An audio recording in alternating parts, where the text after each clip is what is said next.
Did Hazrat Rasulullah used to say Durood? If so, when he mentioned Allah Muhammadin, what did he mean by Muhammad at that time?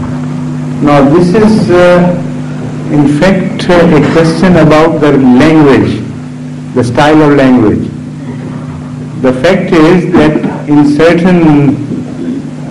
every language you will find such instances where a man can refer to himself by announcing his own name.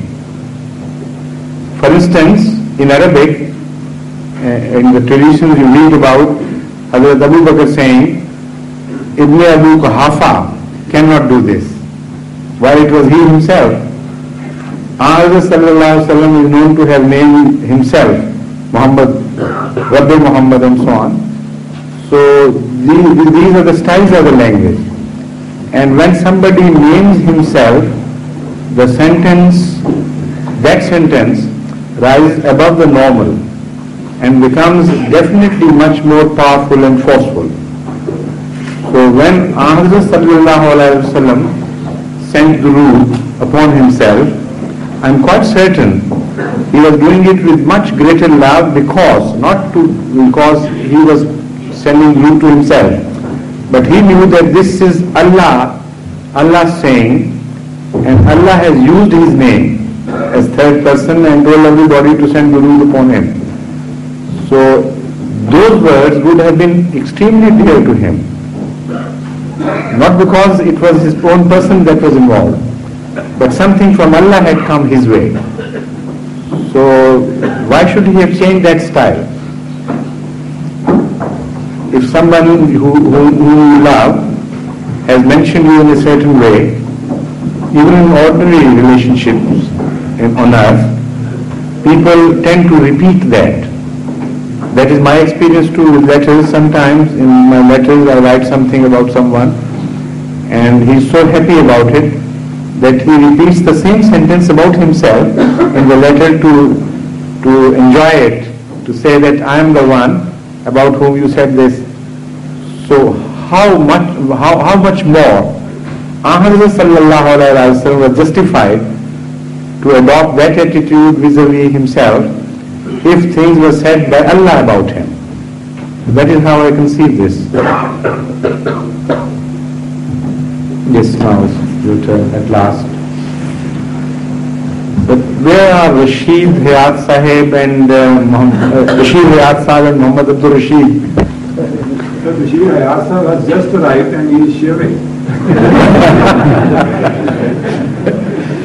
Shivering at the prospects of so many people asking questions.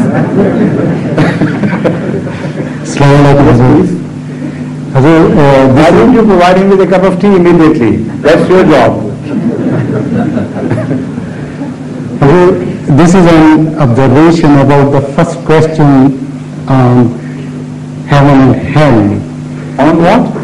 On heaven and hell. Heaven and hell, yes, that's right. And the observation is from Glasgow. I would like to quote one very interesting incident.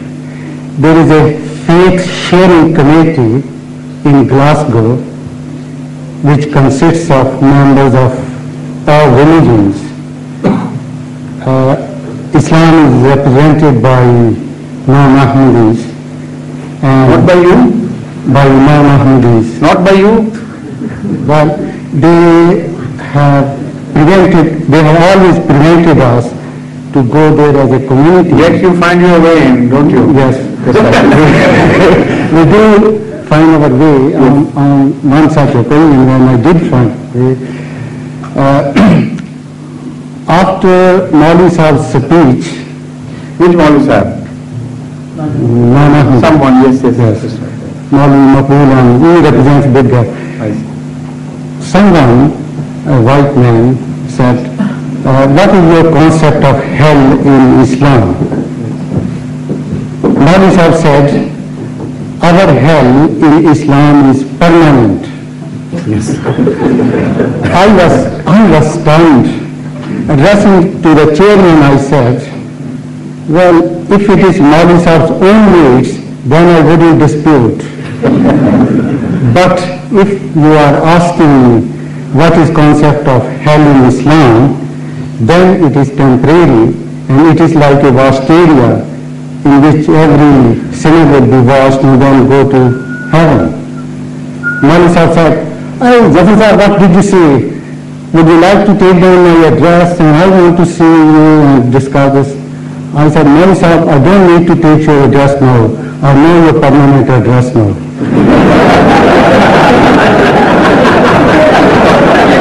That's a good job.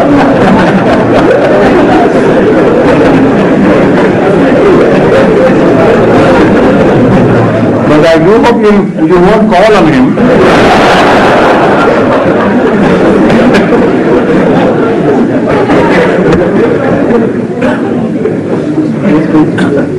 May I introduce a very dear friend of mine, Mr. Jeffrey Fowler. He was brought up in this area. He used to cycle as a lad around this school. That's very interesting. He is the head of the Department of Geography in Kareem and Imran's school. I've heard so much about you. Let's take Yes, listen to the tapes. Very pleased to meet you. Most welcome. You know, these lads have been talking about you so much, Natasha. Very glad to have you among us. Have you been to that place, Ken? Yes, sir. Have you been? Yes, sir. Could you find that place? We found it ultimately. Ultimately. Yes. Is the route too lazy, too difficult to reach? No, sir. It's very easy once one knows I where it see. is. And how far is it from London? It took us, sir, coming back. That's right. Either way. Yes. It took us 40 minutes to the mosque. You thought so? Not very far.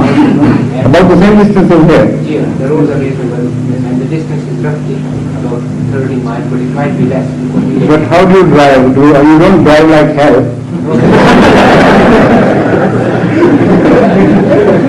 It's very nice house. Spacious as it appears, Yeah. and also as new as it appears in the pictures. Yeah. And what about the 16-acre piece? Was it a little? What Well, is? sir, we spoke, ultimately we did manage to speak to the estate agent. Yes. He tried to contact the owner, they were not there. So we couldn't. It was an empty house, Yes, sir. locked up. Yes, sir, but we saw the grounds, Yeah. speaking to the Right. estate agent, gardens. We don't exactly know the boundary of the land, but it is surrounded by fields, and they are quite flat and level.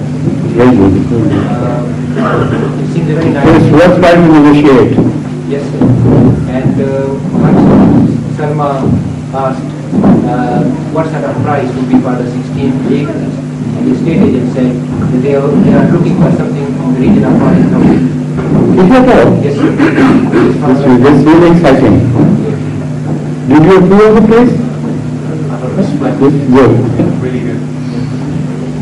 So there is another Islamabad at your hands. Inshallah. Now the question please. Ladies question. Okay.